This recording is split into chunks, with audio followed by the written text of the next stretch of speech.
Shalom, ഞാൻ Reena Francis, ജെറുസലേമിൽ നിന്നും. അപ്പോൾ എന്നെ തകർക്കണം, ചത്തുതൊലയണം എന്നൊക്കെ പറഞ്ഞ് ആഗ്രഹിക്കുന്ന എല്ലാ ഹമാസ് കുഞ്ഞുങ്ങൾക്കും ഈ സമയത്ത് തള്ളാഹുവിനോട് ദിയാത്ത് പറയാവുന്ന, ദിയാത്തോ എന്താ പറയുന്നവന്മാര് പ്രാർത്ഥിക്കുന്നതിന് എന്താ പറയുന്നത്, ദുവ ചൊല്ലാവുന്നതാണ് നിങ്ങൾക്ക് എല്ലാവർക്കും. കാരണം ഞാനിപ്പോൾ നിൽക്കുന്ന ജെറുസലേം എന്ന് പറയുന്ന നഗരത്തിൽ കുറച്ചു മുമ്പായിട്ട് 3 മിസൈലുകളാണ് അറ്റാക്ക് ചെയ്തത്. 3 ബോംബുകളാണ് ഇവന്മാർ ഇങ്ങോട്ട് വർഷിച്ചതെന്ന് വേണം പറയാനായിട്ട്. അപ്പോൾ അത് ഇസ്രായേലിന്റെ അയൺ ഡോം അതിനെ പ്രതിരോധിച്ചു. ആളഭയം തന്നെ ഒന്നും തന്നെ ഇല്ല എന്ന് വിലയിരുത്തി. അവിടേക്ക് നമുക്കറിയാം എവിടെയാണ് ബോംബ് വീണെന്ന് വെച്ചാൽ ആ സ്ഥലത്തേക്ക് ഇസ്രായേൽ അവിടെ ഇവിടെ നിന്നുള്ള ആംബുലൻസുകളെല്ലാം പറന്നു ചെല്ലും. അങ്ങനെ ഒരു സ്വഭാവം ഇസ്രായേലിന് ഉണ്ട്. ഇസ്രായേലിന്റെ ആംബുലൻസ് സംവിധാനം ഭയങ്കര എന്താ പറയുന്നത്, അത് ഒരു പ്രത്യേകത തന്നെയാണ് ഇസ്രായേലിന്റെ ആംബുലൻസ് സംവിധാനം എന്ന് പറയുന്നത് തന്നെ. കാരണം ഞാൻ വർക്ക് ചെയ്തുകൊണ്ടിരുന്ന സമയത്ത് ഒരു അമ്മച്ചിക്ക് സുഖമില്ലാണ്ടായപ്പോഴത്തേക്കും പറഞ്ഞു വായെടുക്കുന്നതിന് മുമ്പേ അവർ സീരിയസ് ആയപ്പോഴത്തേക്കും എൻ്റെ ആംബുലൻസ് എന്ന് പറഞ്ഞാൽ സ്കൂട്ടറിൽ വരുന്ന ആംബുലൻസ് ഒരു 3 എണ്ണം ആദ്യം വന്നു, രണ്ടാമതൊരു ആംബുലൻസ് വന്നു, വേറൊരു ആംബുലൻസ് വന്നു. കാരണം അവർ വരുമ്പോൾ സകല സംവിധാനത്തോടും സന്നാഹത്തോടും കൂടി ഒരു ഹോസ്പിറ്റൽ ഫെസിലിറ്റിയോട് കൂടിയാണ് അവർ വരുന്നത്. ആ സമയത്ത് കൊടുക്കേണ്ട ചികിത്സയ്ക്ക് ആ സമയത്ത് തന്നെ കൊടുത്ത് ജീവൻ രക്ഷിച്ച് അങ്ങനെയാണ് ആംബുലൻസിലേക്ക് കൊണ്ടുപോകുന്നത്. അപ്പം വലിയൊരു ആംബുലൻസ് സംവിധാനം തന്നെ ഇസ്രായേലിന്റെ ആംബുലൻസ് സംവിധാനം വളരെ ശക്തമായ ഒരു സംവിധാനമാണ് എന്നുള്ളത് ഞാൻ ഓർമ്മിപ്പിക്കുകയാണ്. അപ്പോൾ ഞാനിപ്പോൾ നിൽക്കുന്ന ജെറുസലേമിന്റെ മുകളിലായിട്ട് 3 റോക്കറ്റുകളാണ് തൊട്ട് മുമ്പേ തന്നെ ഗാസയിൽ നിന്നാണ് തൊടുത്തു വിട്ടത് കേട്ടോ. അത് ഞാനിപ്പോൾ വാർത്തയിൽ നിന്നും മനസ്സിലാക്കി. ഗാസ മുനമ്പിൽ നിന്നും തന്നെയാണ് 3 റോക്കറ്റുകൾ അവർ ഇങ്ങോട്ടേക്ക് തൊടുത്തു വിട്ടിരിക്കുന്നത് തന്നെ. IDF ഇപ്പോൾ ചെയ്തുകൊണ്ടിരിക്കുന്നത് എന്താണെന്ന് ചോദിച്ചു കഴിഞ്ഞാൽ ടണലുകളിലേക്കെല്ലാം വെള്ളം അടിച്ചു കയറ്റിക്കൊണ്ടേയിരിക്കുകയാണ്. ഒന്നാമത്തെ കാര്യം അവിടെ മഴയാണ്. അതിനിടയിൽ ഈ വെള്ളവും കൂടി അടിച്ചു കയറ്റുമ്പോൾ ആളുകളെല്ലാം പറയുന്നത് ഈ IDF വെള്ളം അടിച്ചു വിടുന്നു, അതിനിടയിൽ മഴ പെയ്യുന്നു, ഞങ്ങൾക്ക് നിൽക്കാൻ പറ്റുന്നില്ല, ജീവിക്കാൻ പറ്റുന്നില്ല എന്ന് പറയുന്ന വലിയൊരു വെള്ളപ്പൊക്കത്തിന്റെ അവസ്ഥയിലേക്കാണ് ഇപ്പോൾ ഗാസയുടെ ഭാഗങ്ങൾ എന്ന് പറയുന്നത് തന്നെ. എൻ്റെ പ്രിയ സഹോദരങ്ങളെ, അപ്പോൾ അറിഞ്ഞുകൊള്ളുക, ഇങ്ങനെ അതിശക്തമായ രീതിയിൽ എന്താ പറയുക, യുദ്ധം ഇങ്ങനെ പോയിക്കൊണ്ടിരിക്കുകയാണ്. ഇനി യുദ്ധം എത്ര മാസങ്ങൾ നീണ്ടു പോകുമെന്നൊന്നും നമുക്ക് പറയാനും പ്രവചിക്കാനോ പറ്റില്ല എന്ന് വേണം അറിയാനായിട്ട്. കാരണം അത്രത്തോളം എന്താ പറയുക, സംഘർഷം രൂക്ഷമായി കൊണ്ടിരിക്കുകയാണ്. ഇന്ന് 3 IDF സൈനികർ കൊല്ലപ്പെട്ടു. എന്താ പറഞ്ഞ കാരണം 3 ബന്ദികളെ ഇന്ന് ശരീരങ്ങൾ മൃതശരീരങ്ങളെ എന്ത് ചെയ്തു, ഇസ്രായേൽ കണ്ടെത്തി, IDF കണ്ടെത്തി. അപ്പോൾ അതൊക്കെ കൊണ്ട് തന്നെ വളരെ ശക്തമായി തന്നെ ബെഞ്ചമിൻ നെതന്യാഹു യുദ്ധത്തെ കണ്ട് മുന്നോട്ട് പോവുകയാണ്. ഇനി ആർക്കും തന്നെ യുദ്ധം നിർത്തണമെന്നോ യുദ്ധം അവസാനിപ്പിക്കണമെന്നോ മനുഷ്യാവകാശമെന്നോ കരഞ്ഞു നിലവിളിക്കാനോ ഒന്നും കഴിയത്തില്ല. കാരണം അത്രത്തോളം ഇസ്രായേൽ രണ്ടും കൽപ്പിച്ചാണ് മുന്നോട്ട് പോകുന്നത്. കാരണം ഈ തീവ്രവാദികളെ ഇനി വെച്ചുകൊണ്ടിരുന്നു കഴിഞ്ഞാൽ ഒരിക്കലും നടക്കുന്ന ഒരു കാര്യമല്ല. ഇവർക്ക് ഇസ്രായേലിന് ആകെ മൊത്തത്തിലുള്ള ഒരു എന്താ പറയുന്ന ബുദ്ധിമുട്ടും പ്രയാസവും യുദ്ധം ഇങ്ങനെ മുന്നോട്ട് പോകാൻ കാരണമെന്ന് തോന്നുന്നത് അവിടെ ഉള്ള പലസ്തീൻ ജനതയാണ് അവർക്ക് ആകെ ഉള്ളൊരു തടസ്സമായിട്ട് നിൽക്കുന്നത്. കാരണം അത്രത്തോളം നിങ്ങൾക്കറിയാം 23 ലക്ഷം വരുന്ന പലസ്തീനികളാണ് അവിടെ താമസിക്കുന്നത് എന്നുള്ളത് മനസ്സിലാക്കിക്കൊള്ളണം. ഇപ്പം ഇവരെല്ലാം ഇപ്പോൾ തെക്കൻ ഗാസയുടെ ഭാഗത്തിലേക്ക് പോയിട്ടുണ്ട്. ഈ തെക്കൻ ഗാസയുടെ ഭാഗത്ത് നിന്നും ഇവരെ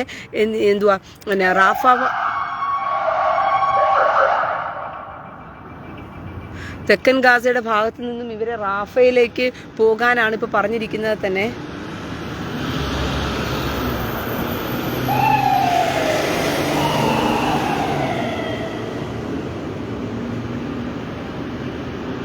ഓക്കെ, അപ്പോൾ തെക്കൻ ഗാസയുടെ ഭാഗത്തു നിന്നും ഇവരെ റാഫ പ്രദേശത്തിലേക്കാണ് പോകാൻ പറഞ്ഞിരിക്കുന്നത് തന്നെ. അപ്പോൾ തെക്കൻ ഗാസയെ മുൻനിർത്തിക്കൊണ്ടുള്ള യുദ്ധ സംവിധാനത്തോടു കൂടി IDF പോയിക്കൊണ്ടിരിക്കുകയാണ്. അപ്പോൾ ഇപ്പം കെട്ടിടങ്ങളെ ഒന്നും തകർക്കരുത് എന്നാണ് പറഞ്ഞിരിക്കുന്നത്. കാരണം കെട്ടിടങ്ങൾ തകർക്കരുത്, ആ തെക്കൻ ഗാസയിലുള്ള കെട്ടിടങ്ങൾ തകർത്തു കഴിഞ്ഞാൽ ഈ തെക്കൻ ഗാസയുടെ ഭാഗത്തേക്ക് ഈ ജനതയ്ക്ക് തിരിച്ചു വന്ന് താമസിക്കുന്നത് ബുദ്ധിമുട്ടുള്ള കാര്യമാണ് എന്നാണ് അമേരിക്കയും ഐക്യരാഷ്ട്ര സംഘടനയൊക്കെ പറഞ്ഞിരിക്കുന്നത്. പക്ഷേ ഇസ്രായേൽ രണ്ടും കൽപ്പിച്ച് ഇനി ഇവറ്റുങ്ങളെ ജീവനോടെ വെച്ചിരുന്നാൽ തന്നെ അത് അപകടമായി തീരും എന്നുള്ളത് മനസ്സിലാക്കിക്കൊണ്ട് തന്നെ ശക്തമായ പോരാട്ടത്തിന് കീഴിലാണ് ഇസ്രായേൽ മുന്നോട്ട് പോകുന്നത്. പ്രിയ സഹോദരങ്ങളെ, നമ്മുടെ നാട്ടിലുള്ള സുഡാപ്പി കുഞ്ഞുങ്ങൾക്കെല്ലാം ഒരു ആശ്വാസത്തിന് നമ്മുടെ നാട്ടിൽ മീഡിയ വൺ എന്ന് പറയുന്നൊരു ചാനൽ ഇരിക്കുന്നുണ്ടല്ലോ. ഇതുപോലെയാണ് ഇവിടെ എന്താ നടക്കുന്നതെന്നൊക്കെ അറിയാൻ വേണ്ടിയിട്ട് നമ്മുടെ നാട്ടിലെ സുഡുക്കളെല്ലാം പോയി കാണുന്നത് അൽ ജസീറയാണെന്നുള്ളത് മനസ്സിലാക്കിക്കൊള്ളുക. അപ്പോൾ അൽ ജസീറ മീഡിയ വണ്ണിന്റെ വേറൊരു വെർഷനാണ്. അപ്പോൾ അൽ ജസീറ മോങ്ങുന്ന മോങ്ങലും കരച്ചിലും ഒക്കെ കണ്ടിട്ടാണ് നമ്മുടെ നാട്ടിലെ കുഞ്ഞുങ്ങളെല്ലാം കുറച്ച് ആശ്വാസം കണ്ടെത്തുന്നതെന്ന് വേണം പറയാനായിട്ട്. പക്ഷെ ആ ആശ്വാസം എല്ലാം കണ്ടെത്തി അവിടെ തന്നെ അങ്ങ് ഇരുന്നാൽ മതി, മോങ്ങി തീർക്കുക എന്നുള്ള അല്ലാണ്ട് വേറെ ഒരു പദ്ധതിയും ഇവർക്ക് ഇനി ഉണ്ടാകില്ല എന്നുള്ളത് മനസ്സിലാക്കിക്കൊള്ളുക. കാരണം കൃത്യമായി തന്നെ ഇസ്രായേൽ ഇനി ഒരിക്കലും ഈ തീവ്രവാദികളെ തല പൊക്കാത്ത രീതിയിൽ ഇസ്രായേൽ മുന്നോട്ട് പോവുകയാണ് എന്ന് വേണം പറയുവാനായിട്ട്. പിന്നെ ഇസ്രായേലിലെ സൈനികർ കൊല്ലപ്പെടുന്നു, അതൊന്നും ഇവിടെ വിഷയമല്ല. യുദ്ധമാകുമ്പോൾ സൈനികർ കൊല്ലപ്പെടും. ഇന്ത്യയാണ് യുദ്ധത്തിന് പോകുന്നതെങ്കിൽ ഇന്ത്യൻ സൈനികർ കൊല്ലപ്പെടും. അത് യുദ്ധത്തിൽ സൈനികർ കൊല്ലപ്പെടുന്ന എല്ലാം വലിയ ആനക്കാര്യമാക്കി കൊണ്ടുവന്നിട്ട് ഇവന്മാർ മോങ്ങിക്കരയുന്ന കാഴ്ച കാണുമ്പോഴാണ് വളരെ ഭയാനകം തോന്നുന്നത്. ഇവരുടെ അവസ്ഥ ദയനീയമെന്ന് മനസ്സിലാക്കാൻ കഴിയുന്നത്. എൻ്റെ പ്രിയ സഹോദരങ്ങളെ, അതുകൊണ്ട് നിങ്ങൾ ഒരു കാര്യം മനസ്സിലാക്കിക്കൊള്ളണം, ഈ തീവ്രവാദികൾ വളരെ ശക്തമായി തന്നെ എല്ലാ മേഖലകളിലും എഴുന്നേറ്റ് കഴിഞ്ഞു. ഇവിടെ നിങ്ങൾ പലസ്തീൻ ഇസ്രായേൽ യുദ്ധമെന്നൊന്നും നിങ്ങൾ കാണണ്ട.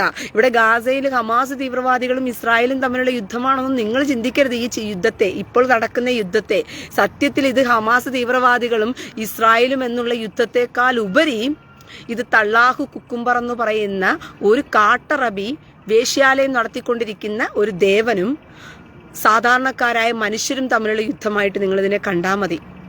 കാരണം ഈ ജൂതവിരോധം ഉണ്ടാക്കി കൊടുത്തത് ഈ തള്ളാഹു കുക്കുംബർ എന്ന് പറയുന്ന ഈ കാട്ടറബി കാമദേവനാണ് എന്നുള്ളത് മനസ്സിലാക്കി കൊള്ളുക പ്രിയ സഹോദരങ്ങളെ.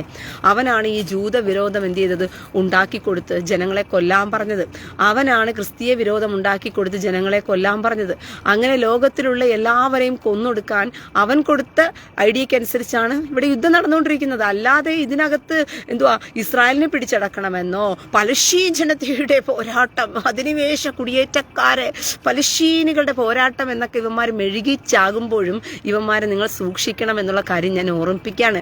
ഇവിടെ എന്തൊക്കെ നമ്മൾ പറഞ്ഞാലും വായിട്ടലച്ചാലും ആൾക്കാർക്കൊന്നും എന്ത് ചെയ്യത്തില്ല, തലയിൽ ബുദ്ധി ഉദിക്കത്തില്ല. കാരണം നമ്മളിങ്ങനെ മതേതരം കൊണ്ടിങ്ങനെ ജീവിക്കുന്നവരാണല്ലോ. നമ്മളിങ്ങനെ മതസൗഹാർദ്ദവും മതേതരവും കൊണ്ട് മൂത്ത് ജീവിക്കുന്നത് കൊണ്ട് തന്നെ ഈ മതസൗഹാർദ്ദക്കാരും മതേതരക്കാരും കൂടി നിങ്ങളുടെ മൂട്ടിന്ന് മണ്ണടിച്ചുകൊണ്ട് പോയിട്ട് നിങ്ങളെ തള്ളിയിടുന്ന കാര്യം നിങ്ങൾക്കറിയില്ല എന്ന് വേണം പറയാനായിട്ട്. ഇതൊക്കെ പറയുന്ന സമയത്ത് റീന വിഷം ചീറ്റുന്നു, റീന വർഗീയവാദിയാണ്. അതെ, ഞാൻ വർഗീയവാദിയാണ് പ്രിയ സഹോദരങ്ങളെ, വർഗീയവാദി തന്നെയാണ്. മനുഷ്യവർഗത്തോട് എനിക്ക് കുറച്ച് കൂറ് കൂടുതലാണ്, അതുകൊണ്ട് ഞാനൊരു വർഗീയവാദിയാണ്. മനുഷ്യവർഗത്തെ കൂടെ കുറച്ച് കൂറ് കൂടുതലുള്ളതുകൊണ്ട് ഞാൻ വർഗീയവാദിയാണ്. പിന്നെ വിഷം ചീറ്റുന്നോ എന്ന് ചോദിച്ചു കഴിഞ്ഞാൽ വിഷം ചീറ്റുന്നുണ്ട്, നന്നായിട്ട് വിഷം ചീറ്റുന്നുണ്ട്. എന്തുകൊണ്ടാണെന്നറിയാമോ നിങ്ങൾക്ക് വിഷം ചീറ്റുന്നത്? കാരണം വിഷം കടിയേറ്റിരിക്കുന്ന പാമ്പിന്റെ വിഷത്തെ എടുത്ത് കളയണമെങ്കിൽ പാമ്പിന്റെ വിഷം ഉപയോഗിച്ച് തന്നെ കളയാൻ പറ്റത്തുള്ളൂ. മുള്ളു കുത്തിക്കേറി മുറിഞ്ഞ് അവിടുന്ന് വ്രണമായിട്ട് നിൽക്കുന്ന സമയത്ത് അതേ മുള്ളുകൊണ്ട് തന്നെ എന്ത് ചെയ്യണം, കുത്തി ആ മുള്ളിനെ ഇളക്കി കളയണം. എന്നാൽ മാത്രമേ അവിടെ നമുക്ക് എന്ത് ചെയ്യാൻ പറ്റുള്ളൂ, സൗഖ്യം പെട്ടെന്ന് ഉണ്ടാക്കി കൊടുക്കാൻ പറ്റത്തുള്ളൂ. ഇതാണ്. അപ്പോൾ ഞാൻ വിഷം ചീറ്റുന്നുണ്ടെങ്കിൽ കാര്യമായി പോയി. കാരണം വിഷക്കടിയേറ്റ് പാമ്പിന്റെ വിഷം മാരകമായി ഏറ്റുകിടക്കുന്ന ഒരു സമൂഹത്തെ ചികിത്സിക്കേണ്ട ഉത്തരവാദിത്വം എനിക്കിപ്പോൾ ഉള്ളത് കൊണ്ടാണ് ഞാനത് ചെയ്യുന്നതെന്നുള്ള കാര്യം ഞാൻ ഓർമ്മിപ്പിക്കുകയാണ്. അതുകൊണ്ട് സമൂഹത്തിന്റെ അവസ്ഥയെയും സമൂഹത്തിലുള്ള ഇപ്പോൾ നടക്കുന്ന ഭയാനകമായ കാര്യങ്ങളെയും നിങ്ങൾ തിരിച്ചറിഞ്ഞിട്ട് വേണം ഇനിയുള്ള നാളുകളിൽ മുന്നോട്ട് പോകാനായിട്ട്. കാരണം നിങ്ങളുടെ മുമ്പിൽ ജീവിക്കുന്നത് ആരാണെന്നുള്ളത് നിങ്ങൾ മനസ്സിലാക്കിക്കൊള്ളണം. എൻ്റെ പ്രിയ സഹോദരങ്ങളെ, ഇസ്ലാം എന്ന് പറയുന്നത് വെറും ഒരു മതമല്ല, അത് പൊളിറ്റിക്കലാണ്. പൊളിറ്റിക്കൽ, ലോകം മുഴുവനെയും കീഴടക്കുവാനുള്ള ഒരു പൊളിറ്റിക്കൽ, ഒരു തന്ത്രം. ഈ ലോകം മുഴുവനെയും തള്ളാഹു എന്ന് പറയുന്ന കാമഭ്രാന്തൻ കാമദേവന് വേണ്ടിയിട്ട് പ്രതിഷ്ഠിച്ചു വെച്ചിരിക്കുകയാണ് ഇവന്മാർ. ഈ ലോകം മുഴുവനെയും നമ്മൾ കഴിഞ്ഞിട്ട് വേറെ ഒരുത്തനും ഉണ്ടാകരുത്, നമ്മൾ മാത്രമേ കാണാവൂ, വേറെ ഒരുത്തനും ഉണ്ടാകരുത്, ബാക്കിയെല്ലാം കാഫിറുകൾ. ഇങ്ങനെ പറയുന്ന വൃത്തികെട്ട സമൂഹമാണ് നമ്മുടെ സമൂഹത്തിൽ കിടക്കുന്നത്. ഇവന്മാർ എവിടെ താമസിച്ചാലും അവിടെ പോയി താമസിക്കുന്നത് നിങ്ങൾക്ക് ആപത്ത് തന്നെയാണ്. അത് ഇന്നല്ലെങ്കിലും 10 ദിവസം കഴിയുമ്പോഴത്തേക്കും നീയൊക്കെ പഠിക്കും.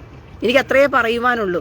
നിങ്ങൾ സമൂഹത്തിൽ മതസൗഹാർദ്ദവും മതസാഹോദര്യവും ഇവന്മാരുടെ ഇടയിൽ ജീവിച്ചാൽ ഇവന്മാരുടെ മതം കുറേശ്ശെ തിന്ന് ജീവിക്കേണ്ട ഗതികേട് നിങ്ങൾക്കുണ്ടാകും. കാരണം എല്ലാത്തിനകത്തും ഇവന്മാർ മതത്തെ കുത്തിയാണ് തരുന്നത്. ഒന്നിലും നിങ്ങളെ വെറുതെ വിടില്ല പ്രിയ സഹോദരങ്ങളെ. ഇവന്മാർ സകലത്തിനകത്തും മതത്തെ കുത്തി തിരികെ തന്നു. ഇവന്മാർ സമൂഹത്തിൽ ഇറങ്ങിച്ചെന്ന് കാർന്നു നിന്ന് നിങ്ങളെ മുഴുവനെയും തിന്നതും പിടിച്ചതും നിങ്ങളെ മതത്തിന്റെ കീഴിൽ അടിമയാക്കി അടിമയാക്കിയതൊന്നും നിങ്ങൾ അറിഞ്ഞില്ല. ഇവന്മാരുടെ മതത്തിന്റെ കീഴിൽ നിങ്ങളെ അടിമയാക്കിയിട്ടിരിക്കുകയാണെന്ന് വേണം പറയാനായിട്ട്. അത് നിങ്ങളൊന്നും അറിഞ്ഞിട്ടില്ല.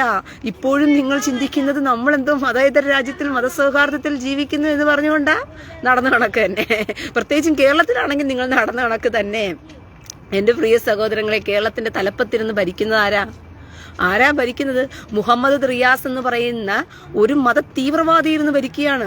അവന്റെ കൂട്ടു സഹോദരങ്ങളൊക്കെ ആരാണ്? അൻവർ കാക്ക എന്ന് പറയുന്ന ഒരു മത തീവ്രവാദി, ജലീൽ എന്ന് പറയുന്ന മത തീവ്രവാദി, പിന്നെ എന്നാ ദേവർഗേൽ എന്ന് പറയുന്ന ഒരു മത തീവ്രവാദി. ഇങ്ങനെ സകല മത തീവ്രവാദികളും കൂടിയാലോചിച്ച് അവർ നടത്തുന്ന തീരുമാനങ്ങൾ മാത്രമാണ് നാടിന്.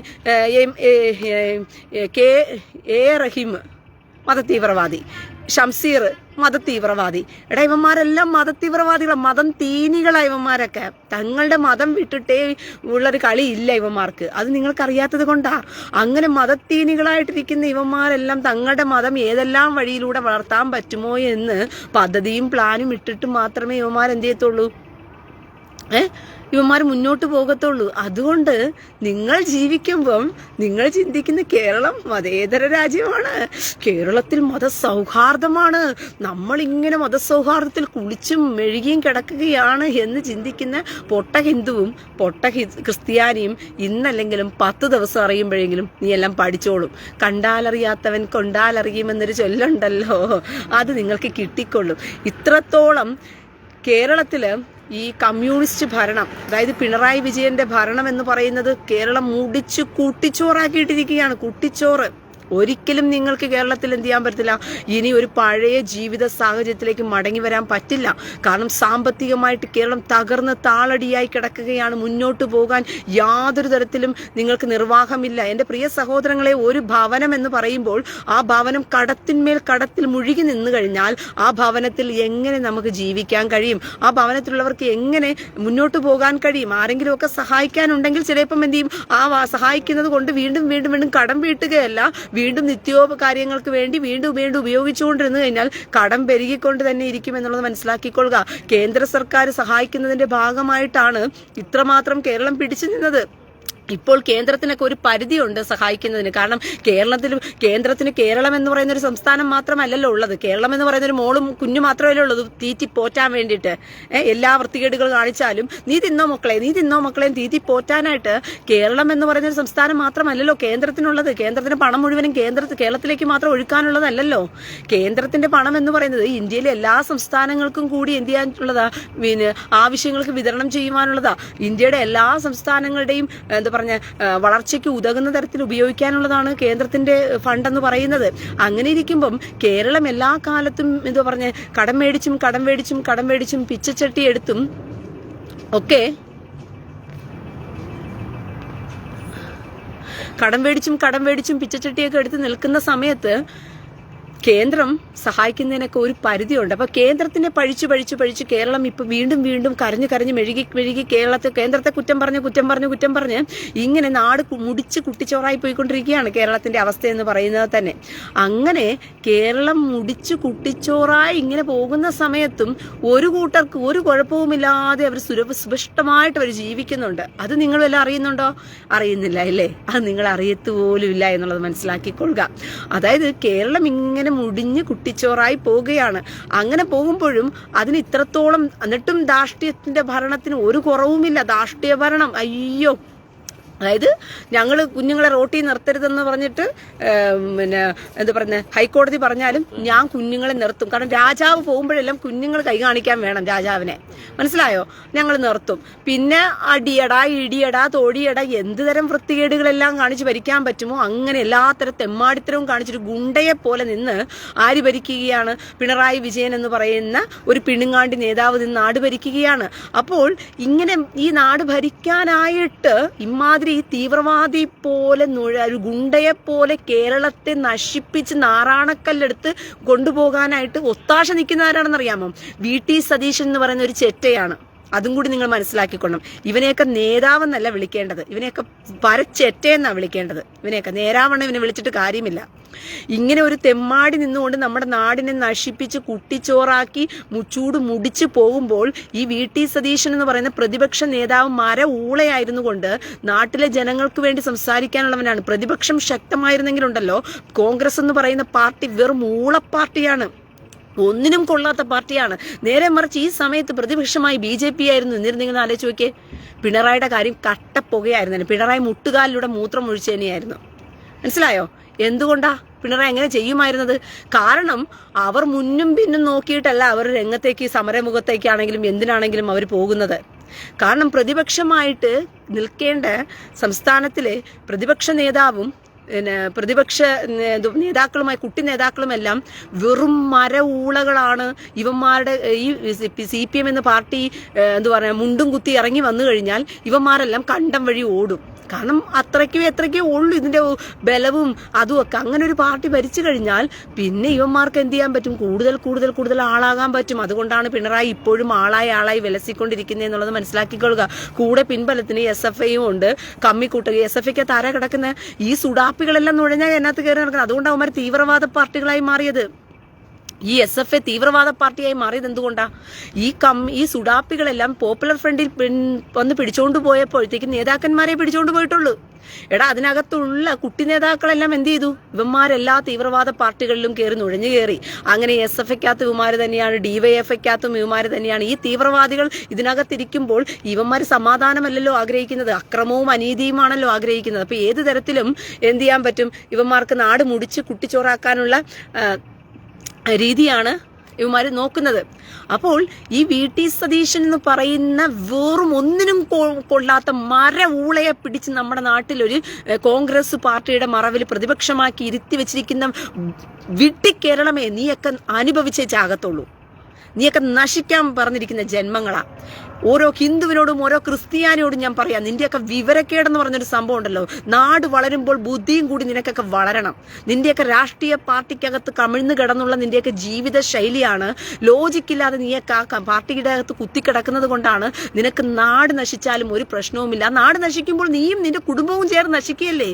അതുപോലും മനസ്സിലാകാത്ത എന്താ പൊട്ട മരക്കഴുതകളെ നിങ്ങളൊക്കെ. നിങ്ങളൊക്കെ അത് മനസ്സിലാക്കാത്തത് എന്താണ്? നാട് നശിച്ചാൽ ആ കൂട്ടത്തിൽ നീയും നിന്റെ മക്കളും കുടുംബവും കൂടി എല്ലാം കൂടി നശിച്ചു പോവുകയല്ലേ? അതുകൊണ്ടാ നീയൊക്കെ എന്താ മനസ്സിലാക്കാത്തത്?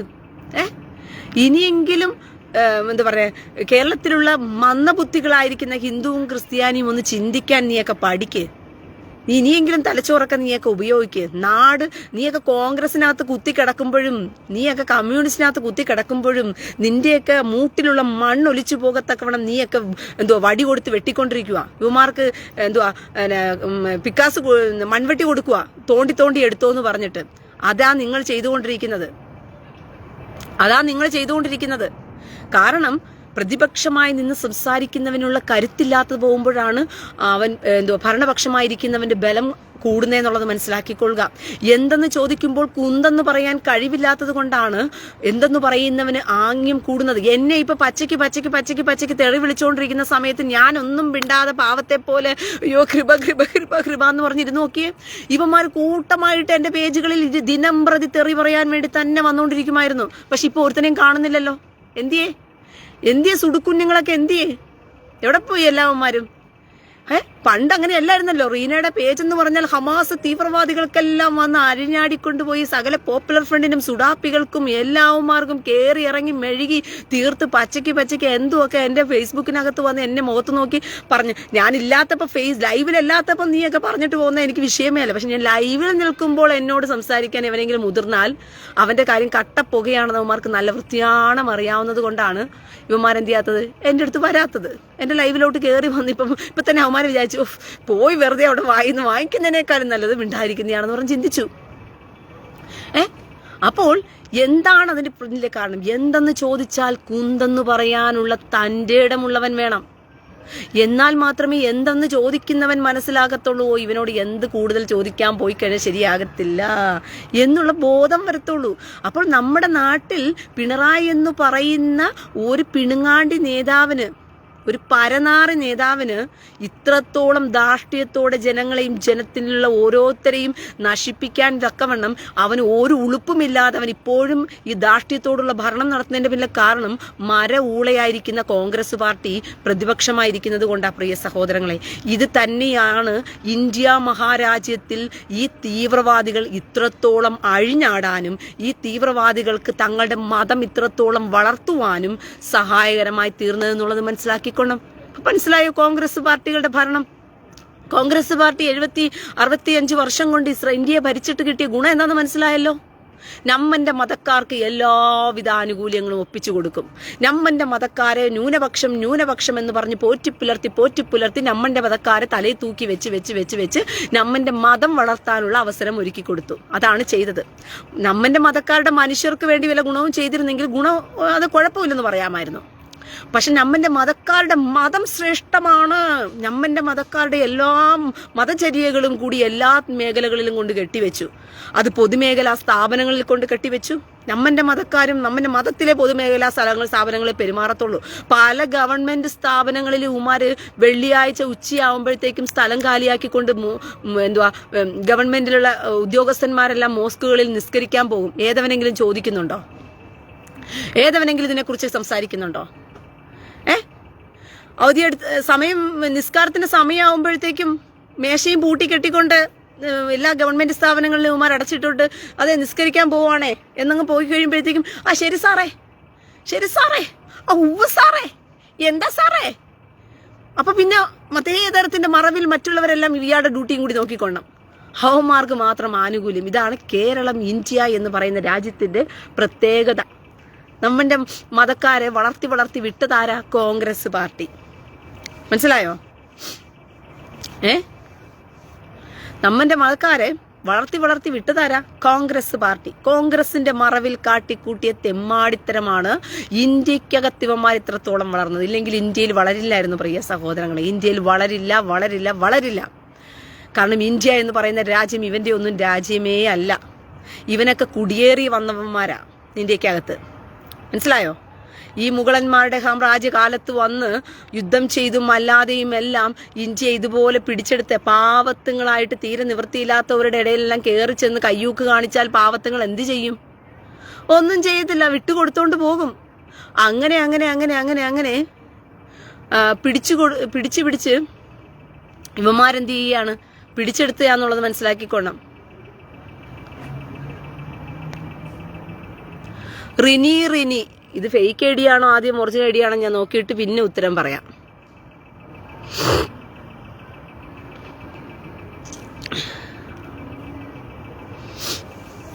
ഇതൊരു ഫേക്ക് ഐ ഡിയാ. അതുകൊണ്ട് ഫേക്ക് ഐ ഡികൾക്കൊന്നും മറുപടി കൊടുക്കുന്ന കാര്യം എനിക്കിവിടെ ഇല്ല. ഓക്കെ.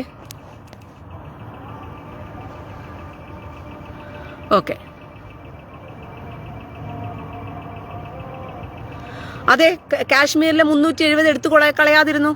അതുകൊണ്ട് എന്ത് സംഭവിച്ചു? ഇപ്പോഴും ഇവരുടെ ഭരണം പിടിക്കാൻ വേണ്ടിയിട്ട് പറയുന്ന കാര്യം എന്തുകൊണ്ടാ? ഞങ്ങളെ ജയിപ്പിച്ചു വിട്ടാൽ കാശ്മീരിലെ 370 തിരിച്ചു തരുമെന്നാ പറഞ്ഞിരിക്കുന്നത്. ആഹാ, എന്ത് നല്ല മതസൗഹാർദ്ദത്തിലാണ് കോൺഗ്രസിന്റെ എന്തോ പറയുമല്ലോ. ഇതിനു മുമ്പേ ഒരു കാര്യം ചെയ്യുമല്ലോ ഇവര്. എനിക്ക് വായിൽ കിടക്കുന്ന പുറത്തേക്ക് വരുന്നില്ല. പത്രിക, അതായത് ഇലക്ഷൻ പത്രികയ്ക്കകത്ത് പറഞ്ഞിരിക്കുന്ന കാര്യങ്ങളൊക്കെ എന്തൊക്കെയാണ്? ഞങ്ങൾ ജയിപ്പിച്ചു വിട്ടാൽ ഞങ്ങൾ എന്ത് തരും? 327 എടുത്തു കളഞ്ഞതിന് ഞങ്ങൾ തിരിച്ച് അവിടെ തരും. കാശ്മീരിലെ കാശ്മീരിന്റെ ഭരണം ആർക്ക് കൊടുക്കും? സുഡാപ്പികളുടെ കയ്യിൽ ഞങ്ങൾ തിരിച്ചു തരും. എങ്ങനെയുണ്ട്? സൂപ്പർ അല്ലേ നമ്മുടെ കോൺഗ്രസ് പാർട്ടി എന്ന് പറയുന്നത്? ഇവനെ പപ്പുമോനെന്നല്ല വിളിക്കേണ്ടത്, അപ്പിമോനെന്നാ വിളിക്കേണ്ടത്. മനസ്സിലായോ? ഇവനെ വിളിക്കേണ്ടത് പപ്പുമോനെന്നല്ല, അപ്പിമോന്. കാരണം ഈ അപ്പിക്കുപ്പായം ഇട്ട് കിടക്കുന്ന കൂട്ടരുടെ മറവിൽ ജീവിക്കുന്നവനായതുകൊണ്ട് ഇവനെ അപ്പിമോനെന്നാ വിളിക്കേണ്ടത്. മോദിക്ക് തെറ്റുപറ്റിപ്പോയി പപ്പുമോനെന്ന് വിളിച്ചത്.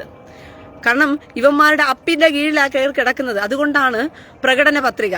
അതെ, ഇവന്മാരുടെ അപ്പിയുടെ കീഴിൽ കയറി കിടക്കുന്നത് കൊണ്ട് തന്നെയാണ് ഈ വൃത്തികെട്ടവന്മാരെ ഇപ്പോഴും അവന്മാരെ കൊഞ്ചിക്കാൻ വേണ്ടിയിട്ടും താലോലിക്കാൻ വേണ്ടിയിട്ടും പുതിയ പുതിയ പ്രകടനം വേണ്ട, നാടിന് വേണ്ടിയിട്ടൊക്കെ ഇറക്കടാ നീയൊക്കെ. കോൺഗ്രസ് എന്ന് പറയുന്ന ഊള പാർട്ടിക്കാരെ, നിനക്കൊക്കെ വോട്ടിട്ടതിന് ഞാൻ ലജ്ജിക്കുകയാണ്. എൻ്റെ 18 വയസ്സ് തൊട്ട് എൻ്റെ ജീവിതത്തിൽ എൻ്റെ 18ാമത്തെ വയസ്സ് തൊട്ട്, കാരണം എൻ്റെ ഈ മതം പോലെയാണല്ലോ ഈ രാഷ്ട്രീയം എന്ന് പറയുന്നത്. അതിനകത്ത് ബുദ്ധിയും ബോധവും ഉദിച്ചതൊക്കെ ഉള്ളൂ കുറെ കാലം കഴിയുമ്പോൾ മാറി ചിന്തിക്കുന്നത്. ഈ മതം എന്ന് പറയുന്നതിനെയും ബുദ്ധിബോധം ഉദിക്കുമ്പോഴാണല്ലോ മനുഷ്യർക്ക് മാറി ചിന്തിക്കാൻ തോന്നുന്നത്. അല്ലെങ്കിൽ ഈ മതം പോലെയാണ് രാഷ്ട്രീയം എന്ന് പറയുന്നത്. തന്തയും തള്ളയും ഏത് രാഷ്ട്രീയത്തിലാണോ ജനിച്ചു വളർന്ന കുഞ്ഞും പിന്നെ ആ രാഷ്ട്രീയത്തിൽ തന്നെയായിരിക്കും. കാരണം തന്തയും തള്ളയും പോകുന്ന വഴിക്കല്ലേ കുഞ്ഞും പോകത്തുള്ളൂ. തന്തയും തള്ളയും ഏത് മതത്തിലാണോ ജനിച്ചു വളർന്ന കുഞ്ഞും മതത്തിലായിരിക്കും. പിന്നെ ആ മത തീവ്രവാദം കുറേശ്ശെ ആരെങ്കിലും ഇഞ്ചക്ട് ചെയ്താൽ കുറച്ചുകൂടി കൂടും. ഇതുപോലെ തന്നെയാണ് രാഷ്ട്രീയം എന്ന് പറയുന്നത്.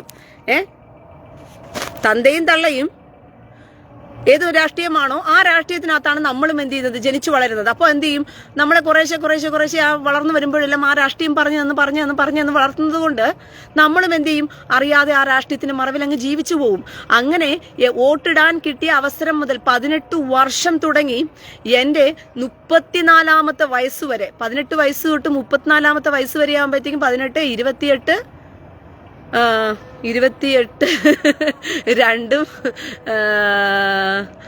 22 എത്ര വർഷമാണ് എൻ്റെ പ്രിയ സഹോദരങ്ങളെ, കണക്ക് ഭയങ്കര പോക്കാവി.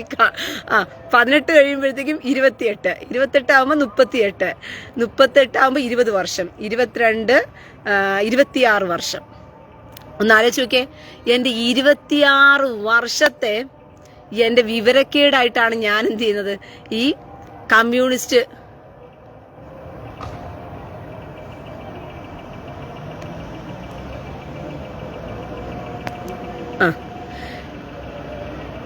മഹേഷ് കുമാർ 19 വർഷമോ അല്ല 34 വർഷമല്ലേ, അപ്പം 26. എൻ്റെ 26 വർഷം ഞാൻ എന്ത് ചെയ്തു, ഈ പാഴ് ജന്മങ്ങൾക്ക് എന്ത് ചെയ്തു,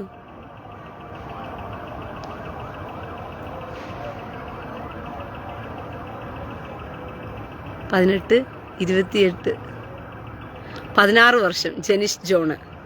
ജെനിഷ് ജോൺ പറഞ്ഞായിരിക്കും ശരിയെന്ന് തോന്നുന്നു. ശരിയാ, 16 വർഷം. സോറി കേട്ടോ. ഓക്കെ എല്ലാരും ഇപ്പൊ കണക്ക് കൂട്ടുക വർഷം ഇരുന്നിട്ട്. എന്തായാലും 16 വർഷം, 26 വർഷമല്ല, 16 വർഷം. സോറി. അപ്പോൾ എൻ്റെ 16 വർഷം എന്ത് ചെയ്തു, പോയി കിട്ടി എന്ന് മാത്രമേ എനിക്ക് പറയാനുള്ളൂ. മനസ്സിലായോ? എൻ്റെ 16 വർഷം ഈ കോൺഗ്രസ് എന്ന് പറയുന്ന ഈ വൃത്തികെട്ട പാർട്ടിക്ക് ഞാൻ ഇട്ടുകൊടുത്തു. കാരണം നമ്മുടെ പൊതുസമൂഹം നമ്മുടെ തലയിൽ കെട്ടിവെച്ചിരിക്കുന്നത് മാത്രമേ നമ്മൾ ചിന്തിക്കുന്നുള്ളൂ. നമ്മുടെ മാതാപിതാക്കളും നമ്മുടെ പൊതുസമൂഹവും ഒക്കെ എന്ത് പറഞ്ഞു തരുന്നു അതേ നമ്മുടെ മൈൻഡിനകത്തുള്ളൂ. നമ്മൾ മാറി ചിന്തിക്കാനുള്ള പക്വതയോ പ്രാപ്തിയോ ഒന്നും ആ സമയത്തില്ല. അതുകൊണ്ട് നമ്മൾ ഈ രാഷ്ട്രീയ പാർട്ടിക്കകത്ത് ഇങ്ങനെ മുഴുകിക്കിടക്കും. അതാണ് നമുക്ക് പറ്റുന്ന ദോഷം എന്ന് പറയുന്നത്.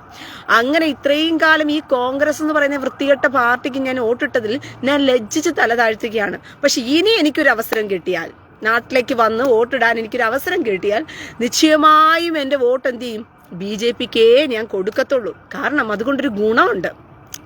തിന്നാനും കുടിക്കാനും ഏത് പാർട്ടിക്കാരൻ ജയിച്ചാലും അവനവൻ തന്നെ കഷ്ടപ്പെടണം, അവനവൻ തന്നെ ജീവിക്കണം, അവനവൻ തന്നെ അധ്വാനിക്കണം. അതൊക്കെ നടക്കത്തുള്ളൂ. നീ തിന്നണോ, നീ കുടിക്കണോ, നീ വീട് വെക്കണോ, നീ വസ്തു വാങ്ങിക്കണോ, നീ എന്ത് വേണമെങ്കിലും ചെയ്യണമെങ്കിലും കോൺഗ്രസ് വന്നതുകൊണ്ടൊന്നും വെറുതെ നിങ്ങളുടെ കയ്യിൽ ഏൽപ്പിച്ച് തരത്തില്ല. കമ്മ്യൂണിസ്റ്റ് വന്നതുകൊണ്ടും നിങ്ങൾക്കൊന്നും വെറുതെ ഇട്ട് തിന്നാൻ തരത്തില്ല. മനസ്സിലായോ? അതിന് BJP ആണെങ്കിലും വെറുതെ ഒന്നും നിങ്ങൾ ഇരുത്തി തീറ്റിക്കത്തില്ല. അവനവൻ തന്നെ അധ്വാനിക്കണം. പക്ഷെ ഒരു കാര്യം ഉറപ്പാ, എന്തുവാ, സമാധാനത്തോടു കൂടി കിടന്നുറങ്ങാൻ പറ്റും. ഈ മത തീവ്രവാദികളെ പേടിച്ച് നാൾക്ക് ഈ മതം തീനി ജീവികളുടെ ഇടയിൽ നമുക്ക് ജീവിക്കേണ്ട ഗതികേട് വരത്തില്ല. മനസ്സിലായോ? ഓരോ ദിവസവുമായി മതം തീറ്റിക്കുന്ന തീറ്റി കണ്ട് മടുത്ത് ജീവിക്കേണ്ട ഗതികേട് വരത്തില്ല. കാരണം നമുക്ക് വ്യക്തി സ്വാതന്ത്ര്യം ഉണ്ടെന്നേ. ജനാധിപത്യ രാജ്യമാണെങ്കിൽ വ്യക്തി സ്വാതന്ത്ര്യം വേണം. നമുക്ക് തിരഞ്ഞെടുക്കാനുള്ള എല്ലാവിധ ചോയ്സും നമുക്കുണ്ടാകണം. നമ്മൾ താമസിക്കുന്ന വീടിന്റെ തൊട്ടടുത്ത് ഒരുത്തൻ കിടന്ന് രാവും പകലും കിടന്ന് തള്ളാകു കുക്കുംബർ എന്ന് വിളിക്കുന്ന സമയത്ത്, സാറേ ഞാൻ കിടന്ന് ഉറങ്ങാൻ പറ്റുന്നില്ല, ഈ തള്ളാകു കുക്കുംബർ വിളി ഒന്ന് അവന്റെ വോളി ഒന്ന് കുറച്ച് വെക്കാൻ പറ എന്ന് പറയുന്ന സമയത്ത്, അത് കോളാമ്പി നിരോധനമുള്ള സ്ഥലത്താണെങ്കിൽ അത് കൃത്യമായി പോലീസുകാരൻ എന്ത് ചെയ്യണം, വന്നിട്ട് പറയാൻ കഴിവുണ്ടായിരിക്കണം, തന്റെ ഇടം ഉണ്ടായിരിക്കണം. സൗണ്ട് കുറച്ച് വെക്ക്, മറ്റുള്ളവർക്ക് ഉറങ്ങണം എന്ന് പറയാൻ തക്കണം തന്റെ ഇടം ഉണ്ടായിരിക്കണം. ഹാരിസ് ഹുസൈൻ എന്ന് പറയുന്ന ഒരു എക്സ് മുസ്ലിം ഒരു പോലീസ് സ്റ്റേഷനിലേക്ക് വിളിക്കുക. പുള്ളി ഭയങ്കര പോലീസുകാരൻ ഇങ്ങനെ കേട്ടോണ്ടിരിക്കുക. സാറേ, ഇവിടെ പിന്നെ കോളാമ്പി നിരോധനം ഇന്ത്യയിലുള്ളതാ, പക്ഷെ എന്റെ വീടിന്റെ തൊട്ടടുത്ത് ഇവന്മാര് വിളിച്ചു കൂവുന്നത് കാരണം എനിക്ക് കിടന്ന് ഉറങ്ങാൻ പറ്റുന്നില്ല. ഇതിനകത്ത് എന്തെങ്കിലും നിങ്ങളൊരു തീരുമാനം എടുക്കണം എന്ന് പോലീസ് സ്റ്റേഷനിൽ വിളിച്ചു പറഞ്ഞപ്പോഴത്തേക്കും പോലീസുകാരൻ പറയാണേ, കാതിനകത്ത് പഞ്ഞി വെച്ചിട്ട് കയറി കിടന്ന് ഉറങ്ങണമെന്ന്. എങ്ങനെയുണ്ട് ജനാധിപത്യ രാജ്യത്തിനകത്ത്? പൗരന്റെ മൗലികാവകാശങ്ങൾക്ക് വേണ്ടി പോരാടുന്ന ജനാധിപത്യ രാജ്യത്തിന്റെ കുളിർമയാർന്ന മറുപടിയാണ് ഏമാന്മാരുടെ കയ്യിൽ നിന്ന് കിട്ടുന്നത്. എന്തുവാ? അതൊന്നും പറ്റത്തില്ല. വേണമെങ്കിൽ നീ എന്ത് ചെയ്യണം, അവന്റെ മതം ഇവിടെ കിടന്നങ്ങ് വളർന്നു പുളയ്ക്കും. ജനാധിപത്യ രാജ്യത്തില്, മതേതര രാജ്യത്തില് അവന്റെ മതം വളരാൻ ഞങ്ങൾ എല്ലാവിധ സപ്പോർട്ടും സന്നാഹങ്ങളും ഒരുക്കി കൊടുക്കും. പക്ഷെ വ്യക്തിപരമായൊരു പൗരന്റെ അവകാശങ്ങൾ ഞങ്ങൾ നടത്തി കൊടുക്കാൻ ഞങ്ങൾക്ക് താല്പര്യമില്ല. ഇതാണ് ജനാധിപത്യ രാജ്യത്തിന്റെ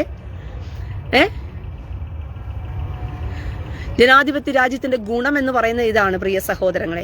ഇതാണ് നമ്മുടെ രാജ്യം പോകുന്ന ഭയാനകരമായ കാഴ്ച എന്നുള്ളത് നിങ്ങൾ മനസ്സിലാക്കിക്കൊള്ളുക. അപ്പോൾ ഇതിനെല്ലാം ഒരു അന്ത്യം കുറിക്കണമെന്നുണ്ടെങ്കിൽ മനുഷ്യനായിട്ട് ജീവിച്ചാൽ മതിയെന്നേ. അവന്റെ മതം പ്രാക്ടീസ് ചെയ്യണമെങ്കിൽ അവന്റെ മദ്രസയിൽ പോയി പ്രാക്ടീസ് ചെയ്യാം, അവന്റെ മോസ്കുകളിൽ പോയി പ്രാക്ടീസ് ചെയ്യാം, അവന്റെ വീടുകളിൽ പ്രാക്ടീസ് ചെയ്യാം, അവന്റെ ചുറ്റുവട്ടത്തിലും അവന് പ്രാക്ടീസ് ചെയ്യാം. പക്ഷെ പൊതുസമൂഹത്തിൽ ഇറങ്ങി വന്ന് തന്റെ മതത്തെക്കുറിച്ച് പറയുവാനും തന്റെ മതത്തിന്റെ കാര്യങ്ങൾ പൊതുസമൂഹത്തിന്റെ തലയിൽ കെട്ടിവെക്കാനും ഒരുത്തൻ ശ്രമിച്ചു കഴിഞ്ഞാൽ അതിന് വേരോട് പിഴുത് കറയണം. അല്ലാതെ അതിന് പാലൂട്ടിക്കൊടുത്ത് വളർത്തരുത്. ഹലാൽ പപ്പടം, ഹലാൽ ബിസ്ക്കറ്റ്, ഹലാൽ മുട്ടായി, ഹലാല് ചോറ്, ഹലാല് അരി, ഹലാല് ഇറച്ചി എന്ന് പറഞ്ഞ് ഹലാൽ എന്ന് പറഞ്ഞുകൊണ്ട് നീ തിന്നുന്ന ആഹാരത്തിനകത്ത് പോലും അവന്റെ മതം അവൻ കുത്തിത്തരണമെന്നുണ്ടെങ്കിൽ നീ എത്ര പൊട്ടനായിരുന്നു കൊണ്ടാ നീ അത് വാങ്ങിച്ചു കഴിക്കുന്നതെന്ന് ആലോചിച്ച് നോക്കിയേ. ഓഹോ, നമ്മൾ മതേതരക്കാരല്ലേ, മതസൗഹാർദ്ദം മൂത്ത് കിടക്കുന്നവരല്ലേ. അപ്പൊ നീ ഒരു കാര്യം ചെയ്, അയ്യപ്പാ, നീ ഒരു കടയുണ്ടാക്കിയിട്ട് അയ്യപ്പന്റെ ഒരു പടവും കൊടുത്തിട്ട് അയ്യപ്പൻ പപ്പടം, അയ്യപ്പന്റെ പള്ളിയിൽ നിന്ന് മോദിച്ച പപ്പടം എന്ന് പറഞ്ഞുകൊണ്ട് നീ ഒന്ന് കൊടുത്ത് വിറ്റ് നോക്ക്. അപ്പൊ അറിയും നീ വിവരം. യേശുക്രിസ്തുവിന്റെ പപ്പടം എന്ന് പറഞ്ഞ് നീ ഒന്ന് വിറ്റ് നോക്ക്, അപ്പോഴും അറിയും നീ വിവരം. മനസ്സിലായോ? പക്ഷെ നമ്മന്റെ മതക്കാരെന്ത് ചെയ്യും?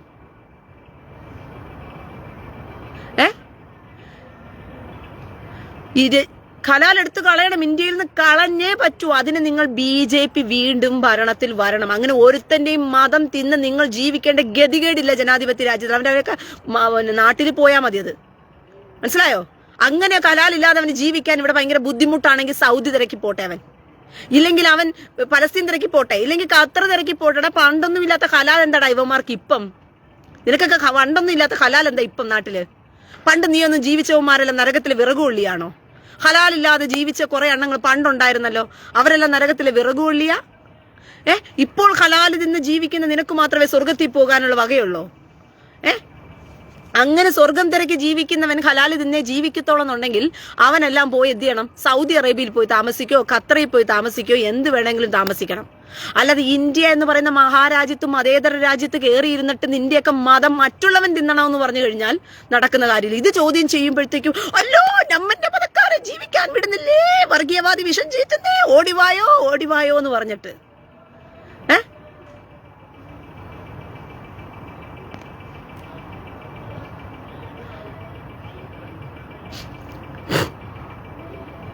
ഒന്നാലോചിച്ച് നോക്കിയേ. നമ്മന്റെ മതക്കാർ ജീവിക്കാൻ വിടുന്നില്ലേ, ഓടിവായോ. എടാ നീയൊക്കെ പണ്ട് കാലങ്ങളിൽ ജീവിച്ചപ്പോ ഈ ഹലാൽ എന്ന് പറയുന്ന സാധനം ഇല്ലായിരുന്നല്ലോടാ. ഇപ്പൊ മാത്രം നിനക്കൊക്കെ ഹലാലിനോട് ഇത്ര പ്രീതി എന്താ? അല്ല, അറിയാണ്ട് ചോദിക്കുക.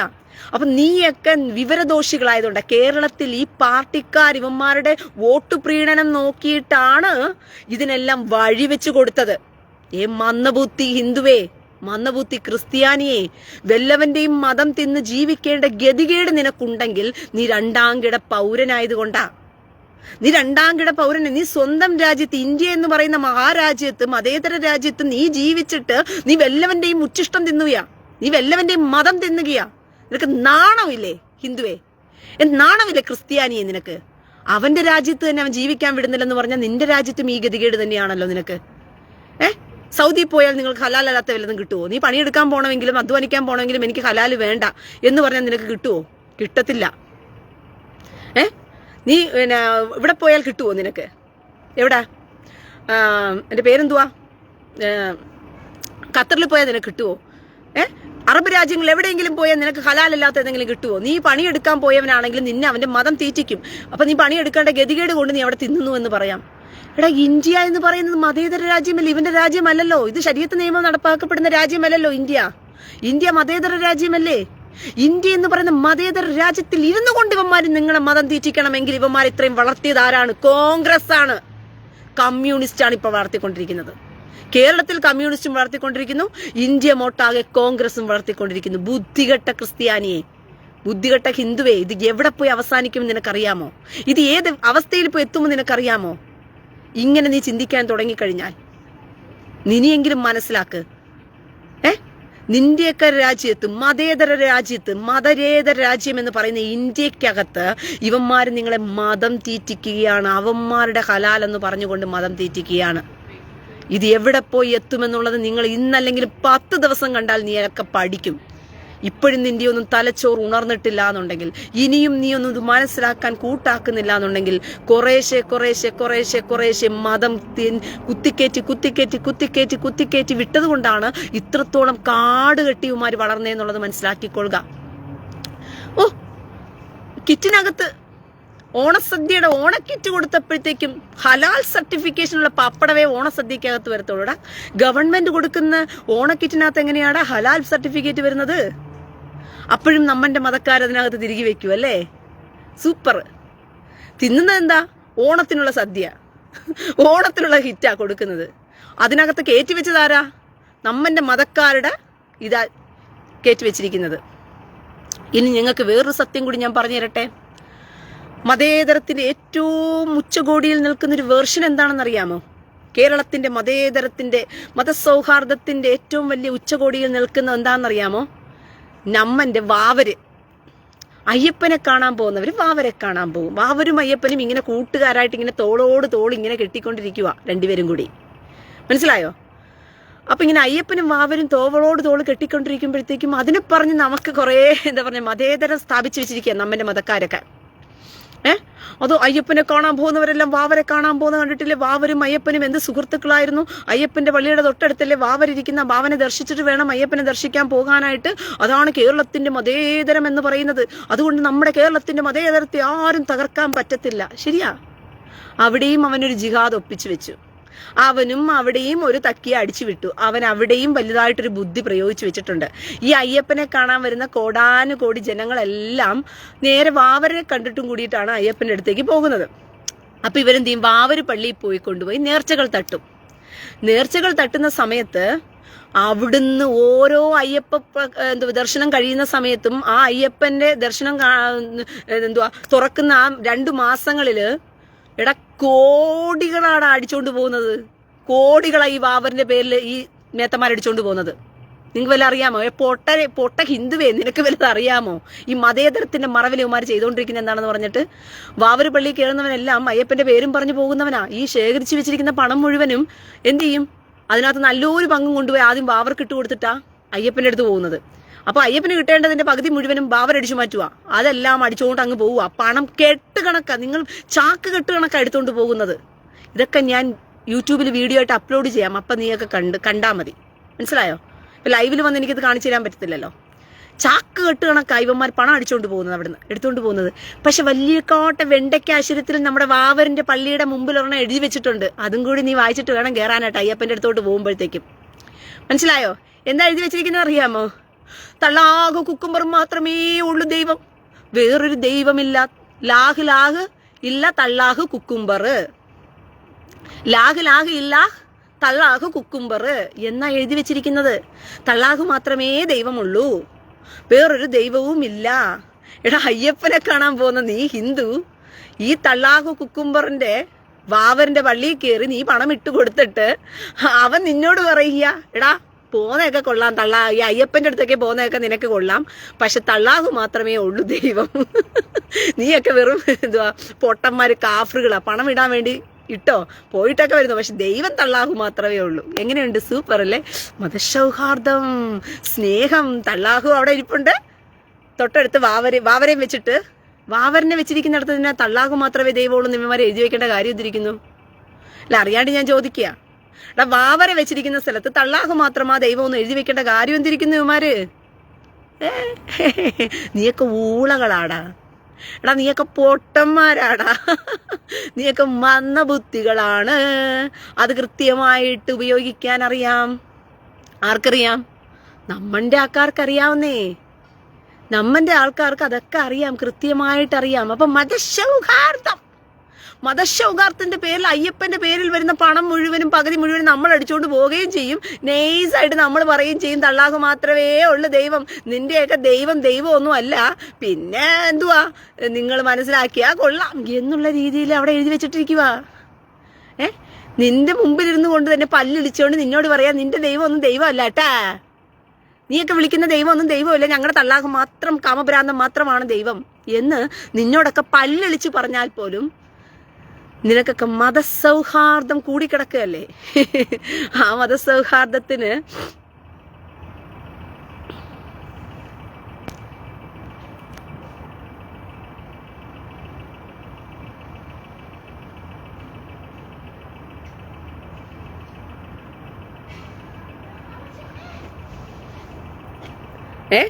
അങ്ങനെ മതേതരം അങ്ങ് കൂടിക്കിടക്കുക. ആർക്ക്? ഞമ്മന്റെ മതക്കാരുടെ മതേതരം കൂടിക്കിടക്കുക. എടാ പൊട്ട ഹിന്ദുവേ, നിന്നെയൊക്കെ പൊട്ടന്മാരെന്നല്ല വിളിക്കേണ്ടത്. തല ഇനിയെങ്കിലും നീക്കൊക്കെ ഉണർന്നാ നിനക്കൊക്കെ കൊള്ളാം.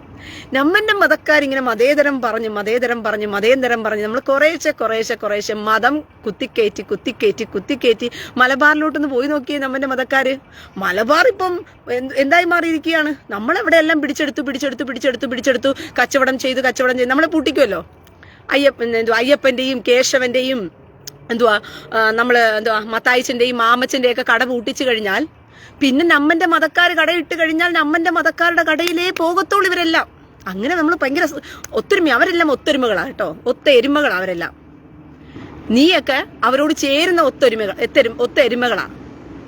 അവരൊന്നും ഇങ്ങോട്ട് ചേരില്ല. അയ്യപ്പന്റെ കട കാണുമ്പോഴത്തേക്കും ഈച്ച അടിച്ചുകൊണ്ടിരിക്കുന്നല്ലോ എന്ന് വിചാരിച്ചുകൊണ്ട് ഒരു മതേതര സ്നേഹം മൂത്ത ഒരു ഇത്ത എന്ത് ചെയ്യത്തില്ല? അയ്യപ്പ ചേട്ടാ ഒരു കിലോ അരി തരുവോ എന്ന് ചോദിക്കത്തില്ല. അവൻ ഈച്ച അടിച്ചുകൊണ്ടിരുന്നാൽ പോലും ചോദിക്കാൻ മതേതരം മൂത്ത ഇത്തായ്ക്കും പറ്റത്തില്ല, മതേതരം മൂത്ത ഇക്കായ്ക്കും പറ്റത്തില്ല. അവൻ ഈച്ച അടിച്ചുകൊണ്ടിരിക്കുന്ന കണ്ടാലും, അവന് ഇപ്പുറത്തിരിക്കുന്ന മത്തായിച്ചൻ അവിടെ ഇരുന്ന് ഈച്ച അടിച്ചുകൊണ്ടിരുന്നത് കണ്ടാലും മതേതരം മൂത്ത് കിടക്കുന്ന ഇത്തായ്ക്കും അയ്യോ മത്തായി ചേട്ടന്റെ കടയിലൊന്നും കച്ചവടം ഇല്ല, നമുക്ക് വന്ന് സഹായിച്ചേക്കാമെന്നുള്ള തോന്നൽ വരത്തില്ല. മതേതര മൂത്ത ഇക്കായ്ക്കും തോന്നത്തില്ല നമുക്ക് മത്തായി ചേട്ടന്റെ കടയിൽ കച്ചവടമൊന്നുമില്ല, ആ മനുഷ്യന്റെ ഉപജീവന മാർഗം നമുക്ക് നശിപ്പിക്കണ്ട, നമുക്ക് സഹായിച്ചേക്കാം. ദൈവവചനത്തിൽ പറയുന്നത് അന്യന്റെ ഉപജീവന മാർഗത്തെ നീ മുടക്കരുതെന്നാ പറഞ്ഞിരിക്കുന്നത്. എടാ, ഇവന്മാര് ക്രിസ്ത്യാനികളും ഹിന്ദുക്കളും താമസിക്കുന്ന സ്ഥലത്ത് കൊണ്ടുവന്ന് എന്ത് ചെയ്യും? കടയിടും. ക്രിസ്ത്യാനികളും ഹിന്ദുക്കളും താമസിക്കുന്ന സ്ഥലത്ത് നല്ല വില കൊടുത്ത് നല്ല ഹോട്ടൽ പോലെയും അവിടെ ഇവിടെ എല്ലാം വലിയ ഇതാക്കി കൊണ്ടുവന്നിടും. പാവം അവിടെ കിടക്കുന്ന മത്തായച്ചൻ ചിലപ്പം തട്ടുകടയിട്ടായിരിക്കും ജീവിച്ചുകൊണ്ടിരുന്നത്. അവിടെ ഇരിക്കുന്ന കേശവൻ ചേട്ടൻ ചിലപ്പം വല്ല പെട്ടിക്കടയിട്ടോണ്ടായിരിക്കും ജീവിച്ചുകൊണ്ടിരുന്നത്. അവിടെ കൊണ്ടുവന്ന് നല്ല വലിയ കാട്ട ബോർഡിൽ കൊണ്ടുവച്ച് നമ്മളെന്ത് ചെയ്യും? കട അങ്ങ് തുറന്നു വെക്കും. പിന്നെ നമ്മളവിടെ മതേതരം മൂത്ത് കിടക്കുന്ന എല്ലാ ക്രിസ്ത്യാനിയും ഹിന്ദുവും അവിടെയും ഇവിടെയെല്ലാം ക്രിസ്ത്യാനിയും ഹിന്ദുവും എല്ലാം മൂത്ത് കിടക്കുന്നതെല്ലാം നമ്മൾ പോയി കയറും. നമ്മുടെ ബഷീർ കാക്കയുടെ കടയിലും മുഹമ്മദ് കാക്കയുടെ കടയിലും ഒക്കെ നമ്മൾ അങ്ങ് കയറിയിരുന്ന് നം പുട്ടടിച്ചോണ്ടിരിക്കും. നമ്മളിരുന്ന് തിന്നുവാ. സ്നേഹം മൂത്ത് കിടക്കയല്ലേ നമ്മള്, മതേതരത്തിന്റെ മാർവിൽ കിടക്കയല്ലേ നമ്മള്. അപ്പൊ എന്ത് ചെയ്യും? കുറേ ദിവസം ഈച്ചയടിച്ച് തട്ടുകടയിൽ ഉപജീവനം തിന്നോണ്ടിരുന്നവൻ, അന്നം കഴിച്ചുകൊണ്ടിരുന്നവൻ, അവന് വലിയ കോടിക്കണക്ക് വീട് വെക്കണമെന്ന് വിചാരിച്ചിട്ടല്ല ഈ മത്തായി ചേട്ടൻ തട്ടുകട ഇട്ടോണ്ടിരുന്നത്. അവന് കോടിക്കണക്ക് വീട് ആസ്തി ഉണ്ടാക്കണമെന്ന് വിചാരിച്ചില്ല കേശവൻ ചേട്ടൻ പെട്ടിക്കടയും ഇട്ടത്. അദ്ദേഹത്തിന്റെ കുടുംബത്തെ പോറ്റി പുലർത്താൻ വേണ്ടി അന്നത്തിന് വേണ്ടിയിട്ട് കടയിട്ട് വെച്ചിരുന്നവനാ.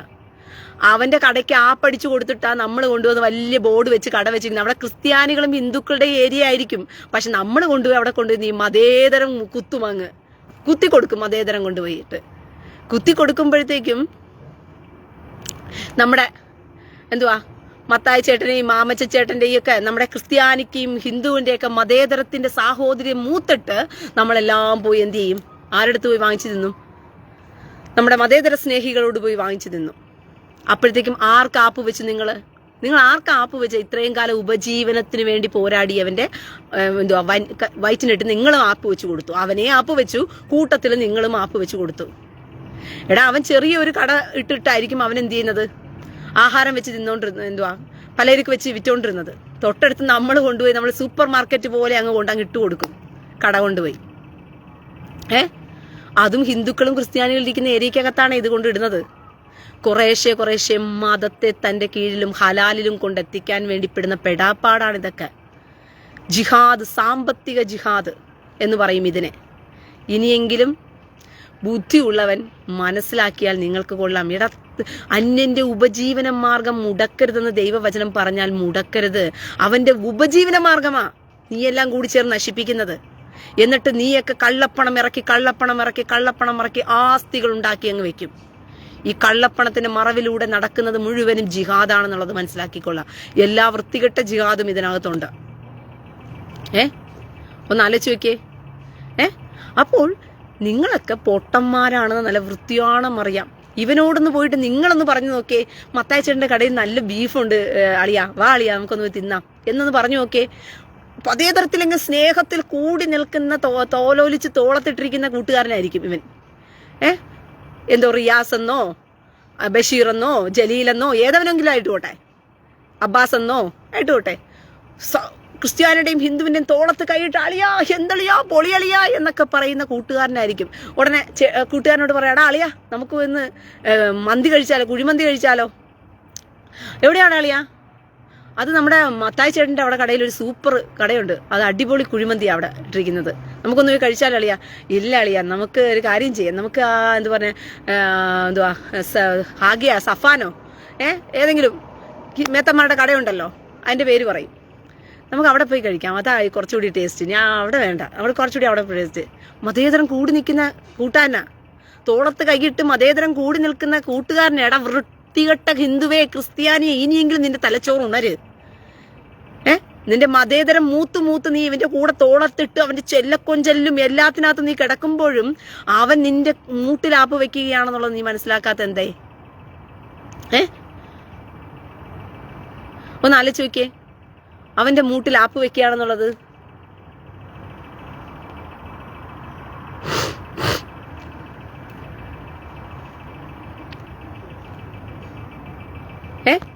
ഒന്ന് ആലോചിച്ച് നോക്കിയേ, നിന്റെ മൂട്ടിൽ ആപ്പ് വെക്കുക. അവനെ ഒന്ന് വിളിച്ചോണ്ട് പോയിട്ട് നിങ്ങളൊന്ന് കടയിലൊന്നും വേണ്ടു, നീ മത്തായി ചേട്ടന്റെ കടയിലെ കുഴിമന്തി നല്ല ടേസ്റ്റാ, മത്തായി ചേട്ടനും എന്തുവാ അവരുടെ കടയിൽ തന്നെ അവർ വളർത്തുന്ന കോഴി തന്നെയാണ്, അവർ തന്നെയാണ് അറുത്ത് കറി വെക്കുന്നതെന്നൊക്കെ ഒന്ന് പറഞ്ഞു നോക്കിയേ. മതേതരം തുളുമ്പി നിൽക്കുന്ന സ്നേഹത്തിന്റെ മൂർധന്യാവസ്ഥയിൽ നിൽക്കുന്ന ബഷീറിനെയും ജവീലിനെയും പിന്നെ കണ്ടം വഴി ഓടേണ്ട ഗതികളിലേക്ക് കാണേണ്ടി വരും. നിങ്ങളെ വിളിച്ചോണ്ട് പോയിട്ട് അവന്റെ മതത്തിലെ മതത്തീറ്റിക്കും. നിങ്ങളെ വിളിച്ചുകൊണ്ട് പോയി അവന്റെ മതത്തിലെ മതം അവൻ തീറ്റിക്കും എന്നല്ലാണ്ട് അവൻ ഒരിക്കലും നീ വിളിക്കുന്നിടത്തോട്ട് അവൻ വരത്തില്ല. ഈ വിവരദോഷി, ഇനിയെങ്കിലും നീ ഒന്ന് തലച്ചോറ് ഉണര്.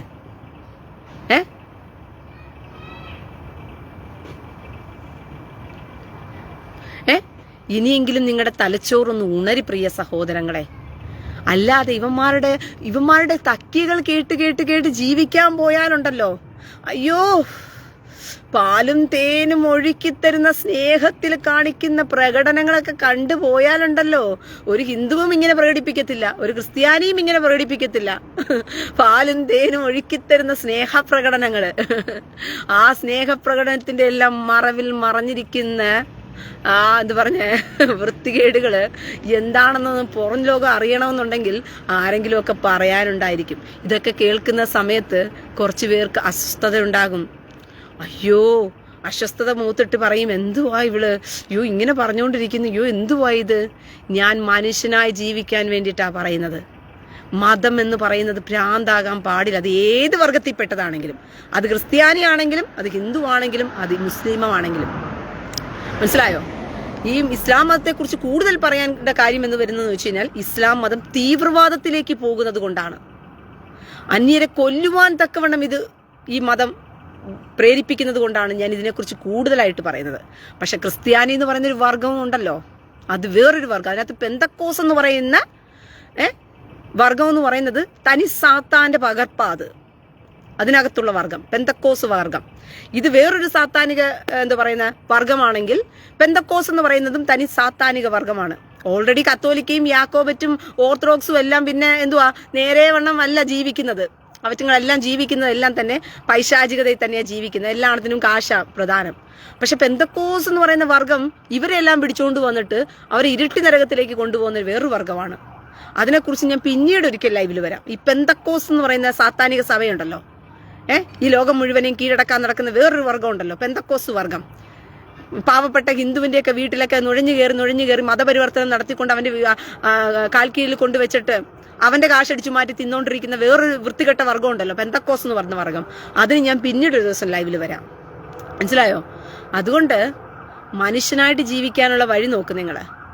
അല്ലാതെ മതത്തിന്റെ ഭ്രാന്ത് മൂത്ത് എന്റെ മതത്തിലുള്ളവനെ സ്വർഗത്തിൽ പോത്തുള്ളൂ, നീ എന്നെ വിളിച്ചാലേ സ്വർഗത്തിൽ പോത്തോളൂ. എന്റെ കർത്താവൊന്നും ഒരുത്തനോടും പറഞ്ഞിട്ടില്ല. ബന്ധക്കോസ് വൃത്തികെട്ടവന്മാരോടും ഞാൻ പറയുക, ക്രിസ്ത്യാനി എന്ന് പറയുന്നവന്മാരോടും ഞാൻ പറയുക, എന്റെ കർത്താവ് ഒരുത്തനോടും പറഞ്ഞിട്ടില്ല എന്നെ മതത്തിലേക്ക് നീ അവനെ നാട്ടുകാരെയൊക്കെ വിളിച്ചോണ്ട് വന്നിട്ട് എന്റെ മതത്തിൽ കൊണ്ടുവന്നിരുത്തിയിട്ട് എന്നെ ആരാധിപ്പിക്ക്, എന്നാ ഞാൻ അവന് സ്വർഗം കൊടുക്കാം എന്നൊന്നും എന്റെ കർത്താവ് ഒരുത്തനോടും പറഞ്ഞിട്ടില്ല. ഭൂമിയിൽ 33.5 വർഷക്കാലം എന്റെ കർത്താവ് ഭൂമിയിൽ മനുഷ്യനായി ഇറങ്ങി വന്ന് ജീവിച്ചു.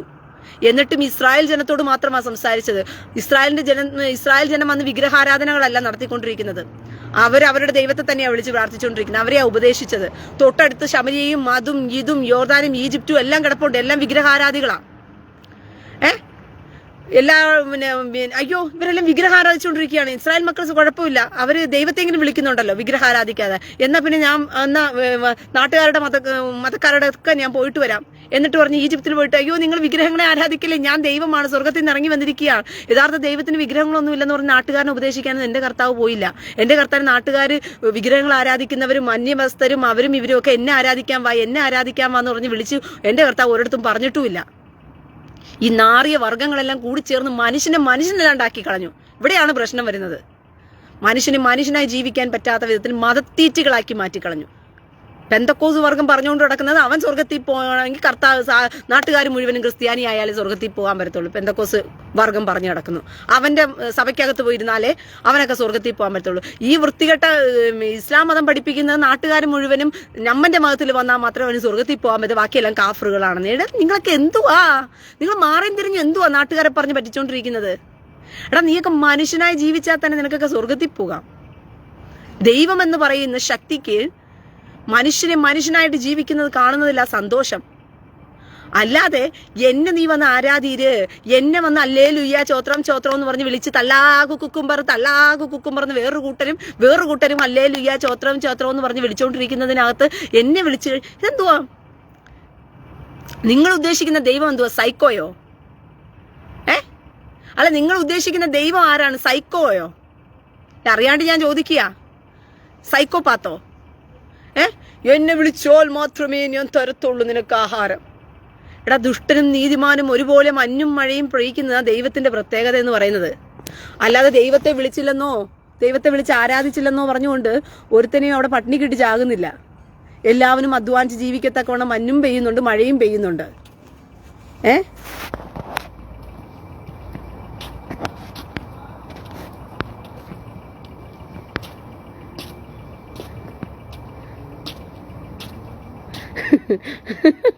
ശീല ചേച്ചി ഇങ്ങനെയും ട്രോളി കൊല്ലുവോ?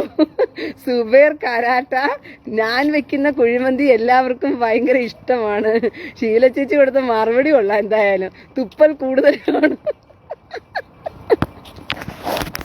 എന്റെ പൊന്ന് ചേച്ചി മാസം മറുപടിയൊക്കെ കൊടുക്കുവാണല്ലോ.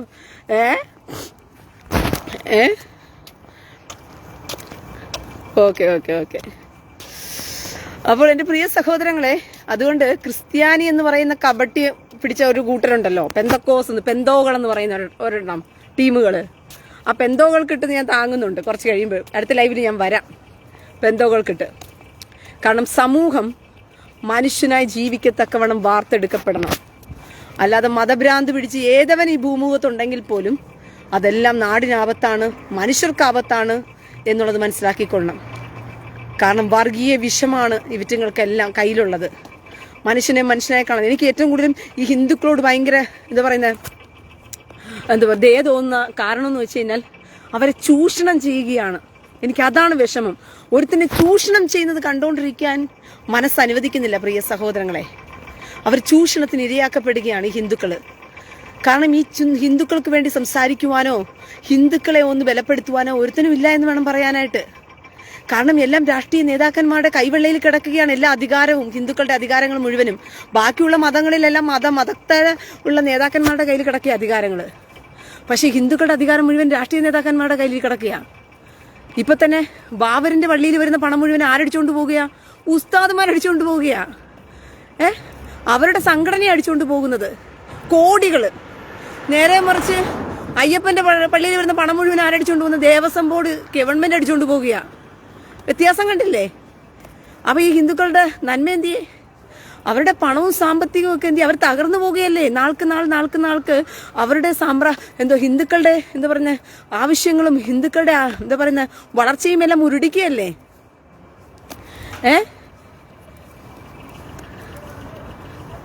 ഒരു മിനിറ്റ്.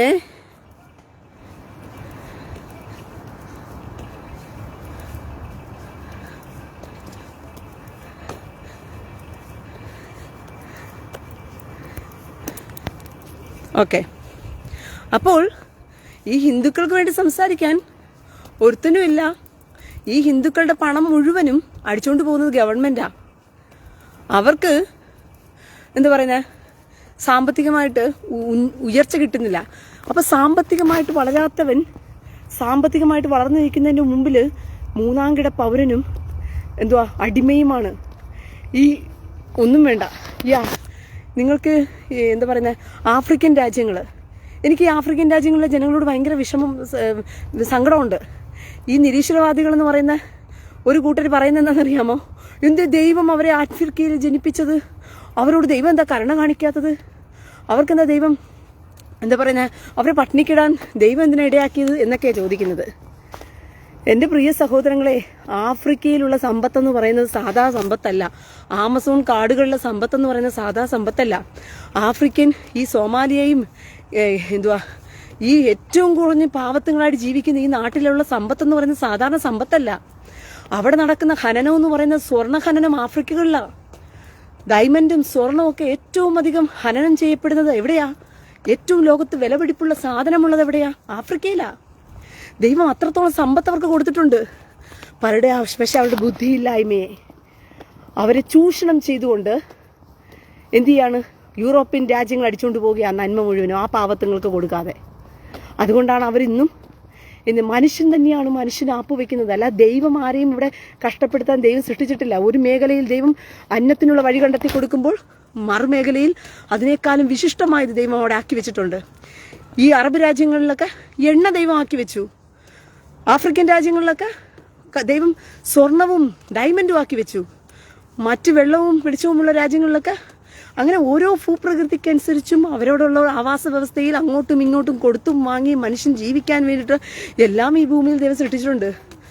മനുഷ്യനെ ദൈവം സൃഷ്ടിച്ചപ്പോൾ മനുഷ്യനെ കുറച്ചുപേരെ പാവപ്പെട്ടവനായിട്ടും കുറച്ചുപേരെ പണക്കാരനായിട്ടും അല്ല ദൈവം സൃഷ്ടിച്ചത്. മനുഷ്യനാണ് അങ്ങോട്ടും ഇങ്ങോട്ടും ആവാസ വ്യവസ്ഥയിൽ മനുഷ്യത്വമുള്ളവനായി പെരുമാറേണ്ടത്. ഇങ്ങനെ മനുഷ്യത്വം ഇല്ലാത്തവനായി കൊള്ളക്കാരനായിട്ടും ഒക്കെ പെരുമാറിക്കഴിഞ്ഞിട്ട് ദൈവത്തെ കുറ്റം പറഞ്ഞിട്ട് കാര്യമില്ല. ദൈവം എന്താ അങ്ങനെ സൃഷ്ടിച്ചേടാ? നിനക്കൊക്കെ അങ്ങോട്ടും ഇങ്ങോട്ടും നീയൊക്കെ മനുഷ്യത്വത്തിൽ ജീവിക്കാൻ പഠിക്കേ. അങ്ങനെ ആഫ്രിക്കൻ രാജ്യങ്ങളിലുള്ള ജനത്തെ ചൂഷണം ചെയ്യുന്ന ആരാണ്? ഈ വൃത്തികെട്ട യൂറോപ്യൻ രാജ്യങ്ങളാണ് അടിച്ചുകൊണ്ട് പോകുന്നത് അവരുടെ സമ്പത്തിന് മുഴുവനും. ഇത് തന്നെയാണ് ഇന്ത്യക്കകത്ത് ഈ പാവപ്പെട്ട ഹിന്ദുക്കളെ ചൂഷണം ചെയ്യുന്ന ആരാണ്? ഒരു ഭാഗത്ത് ക്രിസ്ത്യൻസും ഒരു ഭാഗത്ത് ഈ മുസ്ലിങ്ങളും മാറിയും തിരിഞ്ഞും ചൂഷണം ചെയ്യുകയാണ്. അവരുടെ സമ്പത്ത് നേരാവണ്ണം അവർക്ക് ഉപയോഗിക്കാൻ പറ്റാത്ത രീതിയിൽ അവരുടെ നേതാക്കന്മാരെല്ലാം അവരുടെ സമ്പത്തിനെ ചൂഷണം ചെയ്തുകൊണ്ട് പോവുകയാണ്. എൻ്റെ പ്രിയ സഹോദരങ്ങളെ, ഇതിനൊക്കെ ഓർത്ത് സംസാരിക്കാനല്ലാണ്ട് വേറൊരു നിർവാഹവും എനിക്കിവിടെ ഇല്ല. നാട്ടിലൊക്കെ ആയിരുന്നെങ്കിൽ എന്തെങ്കിലുമൊക്കെ ഒരു വിപ്ലവം നമുക്ക് സൃഷ്ടിക്കാമായിരുന്നു. കുറച്ച് ദിവസം ജയിലിൽ കിടന്നാണെങ്കിലും എങ്ങനെയാണെങ്കിലും ഒക്കെ. കാരണം ആരെങ്കിലുമൊക്കെ ഒരാൾ രംഗത്ത് വരുമ്പോഴാണല്ലോ എന്തിനെങ്കിലുമൊക്കെ ഒരു മാറ്റം ഉണ്ടാകുന്നത്. മഹാത്മാഗാന്ധി എന്നൊരു മനുഷ്യൻ എണീറ്റപ്പോഴാണ് എന്ത് ചെയ്തത്? ഇന്ത്യക്ക് സ്വാതന്ത്ര്യം കിട്ടിയത്. ഇതുപോലെ ആരെങ്കിലുമൊക്കെ ഒരാൾ രംഗത്ത് വന്നു കഴിഞ്ഞാൽ ഏതെങ്കിലുമൊക്കെ ഒരു മാറ്റം സമൂഹത്തിലുണ്ടാകും. ഞാൻ നാട്ടിലായിരുന്നെങ്കിൽ നമുക്ക് എങ്ങനെയെങ്കിലും എന്ത് ചെയ്യാം, ഏതെങ്കിലും തരത്തിൽ ഇതിനേക്ക് ഒരു പോരാട്ടം കഴിക്കാമായിരുന്നു. അതിന്റെ പേരിൽ എന്തും നേരിടാം. കാരണം മഹാത്മാഗാന്ധി ജയിലിൽ പോയി കിടന്നിട്ടുണ്ട്. പോരാട്ടം കഴിക്കുന്ന സമയത്ത് നമുക്ക് ജയിലുണ്ടാകും, പീഡനമുണ്ടാകും, എല്ലാം ഉണ്ടാകും. മനസ്സിലായോ? പക്ഷേ ഞാൻ ഇസ്രായേൽ എന്ന് പറഞ്ഞ രാജ്യത്തായിപ്പോയി. അതുകൊണ്ട് എനിക്കിപ്പോൾ നിങ്ങളോട് സംസാരിക്കാൻ മാത്രമേ നിർവാഹമുള്ളൂ. ഞാൻ സംസാരിച്ചു കൊണ്ടിരിക്കുകയാണ്. അപ്പോൾ കേൾപ്പാൻ ചെവിയുള്ളവൻ കേൾക്കട്ടെ. അപ്പോൾ ഇപ്പോൾ കുഴപ്പമില്ല. നേരത്തെ 3 മിസൈൽ ആക്രമണം ഇന്ത്യയിലോട്ട് ജെറുസലേമിലോട്ട് വന്നിരുന്നു. അത് ഞാൻ കഴിഞ്ഞ ലൈവിൽ കാണിച്ചത് തന്നെയാണ്. അപ്പോൾ പ്രാർത്ഥനയോടുകൂടി ആയിരിക്കുക. ഷബാത്താണ്. ഷബാത്തിൻ്റെ കുറേ കാര്യങ്ങൾ നിങ്ങളോട് പറയേണ്ടതുണ്ട്.